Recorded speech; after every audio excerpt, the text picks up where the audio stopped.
Hello everyone. तो आज की इस ऑनलाइन क्लास में आप सभी का वेलकम है। तो सेट नंबर 2 हम जो है सॉल्व कर रहे थे और सेट नंबर 2 में हमने क्वेश्चन नंबर फर्स्ट के जितने भी खंड थे उसको हमने सॉल्व कर लिया था, ठीक है ना। तो क्वेश्चन नंबर हम सेकंड लेते हैं और देखते हैं।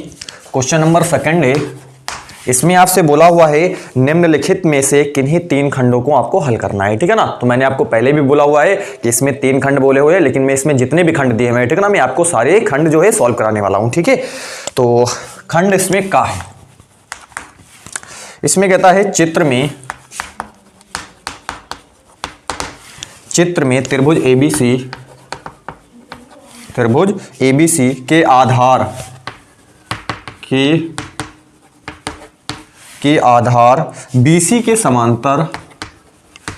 BC के समांतर रेखाखंड PQ खींचा गया है। PQ खींचा गया है। यदि PQ अनुपाते BC है ना बराबर है 1:3 हो, है ना, तो AP तथा PB का अनुपात होगा,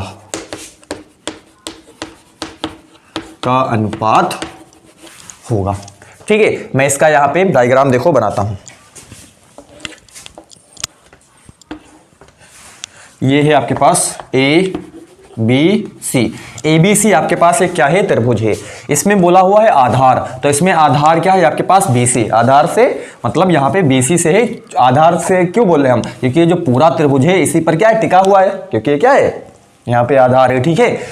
इसके समांतर यानी कि इस BC के समांतर, इसके समांतर क्या हो सकता है, ऐसे हो सकता है या ऊपर हो सकता है ऐसे, तो इसके समांतर ये तो हो सकता है। तो बिल्कुल इसके समांतर बोला हुआ है, ये एक खींचा गया है आपके पास क्या, PQ, ठीक है ना, ये ठीक है। तो PQ जो है वो समांतर है किसके, BC के यहाँ पे, ठीक है। और यहाँ पर PQ और BC का जो अनुपात दे रखा है, यानी कि PQ अनुपात BC, इसका अनुपात दे रखा है 1:3। हमसे क्या पूछा हुआ है, हमसे पूछा हुआ है आपको AP, यानी कि AP अनुपाते आपको PB, मतलब इसका अनुपात आपको क्या करना है, यहाँ पे फाइंड आउट करना है, ठीक है ना। क्लियर हो गया, क्वेश्चन आपको क्लियर हो गया होगा, ठीक है। चलिए मैं इसको अब सॉल्व करता हूं, समझिए। हम क्या करते हैं, हमारा सबसे पहला टास्क क्या होगा, हमारा सबसे पहले टास्क होगा कि हम ये जो आपके पास एक छोटा त्रिभुज आपको दिखाई दे रहा है APQ, एक त्रिभुज आपके पास ये दिखाई दे रहा है, और एक त्रिभुज ABC, एक बड़ा त्रिभुज दिखाई दे रहा है। क्लियर हो रहा है कि नहीं। एक छोटा त्रिभुज आपके पास है APQ और एक बड़ा त्रिभुज आपके पास ABC। सबसे पहले हम इन दोनों त्रिभुजों को क्या सिद्ध करेंगे, सबसे पहले इन दोनों त्रिभुजों को हम समरूप सिद्ध करेंगे, ठीक है ना। और जब कोई दो त्रिभुज क्या हो जाते हैं, समरूप हो जाते हैं, तो उनकी संगत भुजाओं का जो अनुपात होता है वो भी क्या होता है, समानुपातिक होता है, ठीक है ना। तो ये चीज हम क्या करेंगे, सबसे पहले यहाँ पे सिद्ध करेंगे, ठीक है। तो हम लेते हैं त्रिभुज APQ तथा त्रिभुज ABC में। अब इसमें देखिए, अब आपको मालूम इसमें दिया हुआ है, क्या दिया हुआ है, PQ इस पैरेलल किसके, BC के, मतलब PQ समांतर है किसके, BC के। और हमें मालूम है, और एक आपके पास ये वाली एक प्रकार की तिर्यक रेखा भी हो सकती है, ये और ये क्या है, समांतर है, और ये आपके पास एक तिर्यक रेखा मतलब तिरछी रेखा, इसको क्या कर रही है, काट रही है, ठीक है ना। तो ये एंगल और ये वाला एंगल क्या होगा, बताओ, ये एंगल क्या होगा, संगत कोण होंगे। ये भी देखो, यानी कि इस समांतर रेखा के जस्ट ऊपर और इस तिर्यक रेखा के एक ही ओर, ये भी समांतर रेखा इसके जस्ट ऊपर और इसके एक ही ओर, तो ये वाले एंगल क्या है, संगत कोण है। और आपको पता है कि कोई दो समांतर रेखाएं हों, उनको कोई एक तिर्यक रेखा काटे, तो तिर्यक रेखा के एक ही ओर बने जो संगत कोण होते हैं वो क्या होते हैं, बराबर होते हैं। तो ये और ये क्या होंगे, बराबर होंगे, ठीक है ना। क्लियर हो रहा है कि नहीं आपको। यहां पे क्या है, एंगल AP, इसको कैसे बोल सकते हैं, APQ, ऐसे बोल सकते हैं ना, APQ बराबर है एंगल, इसको हम बोल सकते हैं ABC के, ठीक है ना। क्या बोल सकते हैं हम इसको, ABC के। क्यों बराबर है, संगत कोण है। रीजन लिखना आपको पड़ेगा, ठीक है ना, संगत कोण है, और संगत कोण क्या होते हैं, बराबर होते हैं। उसी तरीके से यहां पे देखो पी क्यू और बी सी क्या है, समांतर है कि नहीं, पी क्यू बी सी समांतर है, तो आपके पास ए सी जो होगी एक प्रकार की तिर्यक रेखा होगी, देखो तिरछी रेखा है, ठीक है ना, तो ये वाला एंगल भी क्या हो जाएगा, बराबर हो जाएगा, होगा कि नहीं होगा, क्योंकि ये भी देखो तिर्यक रेखा की एक ही ओर, यानी कि जस्ट इसके ऊपर और ये भी जस्ट इसके ऊपर, तो यहां पे क्या बोलेंगे हम, A Q P, angle A Q P बराबर होगा एंगल ए, और एंगल ए सी बी के, क्यों बराबर होगा, ये भी क्या है, संगत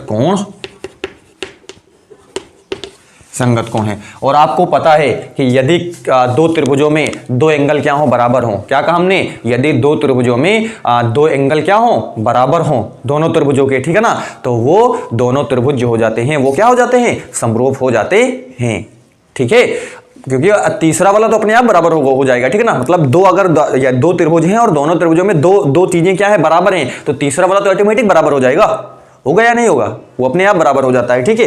तो आप यहां पे आप लिख सकते हो समरूपता के लिए इतना क्या है, पर्याप्त है यहां पे, ठीक है ना, तीसरा तो ऑटोमेटिक क्या हो जाता है, बराबर हो जाता है, तो इसको आप बोल सकते हो ए समरूपता नियम से। और हमने बताया था जब दो त्रिभुज क्या हो जाते हैं, समरूप हो जाते हैं, तो उनके संगत भुजाओं का जो अनुपात होता है वो भी समानुपातिक हो जाता है, ठीक है ना, तो ये भी क्या हो जाएगा,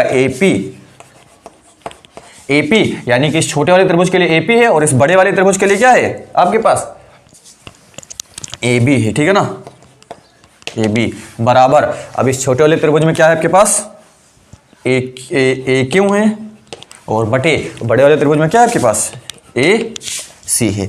ये आपको इतना क्लियर हो रहा है, ठीक है। यहां पे अब देखिए क्या करते हैं, तो ये आपको क्लियर हो गया, ठीक है ना, यानी कि AP बटे हम क्या लिख सकते हैं, AB लिख सकते हैं, और AQ बटे हम क्या लिख सकते हैं, AC यहां पे लिख सकते हैं, ठीक है ना।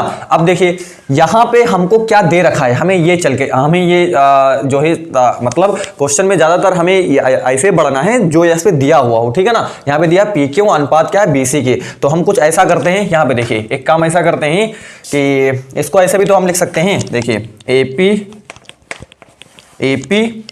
हमें AP और PB इसकी जरूरत है, इसको तो हमें क्या करना है, यहाँ पे दिखाना ही है, ठीक है ना, इसको तो हमें क्या करना है, यहाँ पे निकालना है ओवरऑल, इसका अनुपात हमें क्या करना है, पता करना है, तो हम ऐसा करते हैं AP बटे हम क्या लिख सकते हैं, AB ये चीज, और AQ बटे क्या AC है, इसकी जगह पे हम ये वाली तो भुजा ले सकते हैं आपके पास, यानी कि देखिए PQ,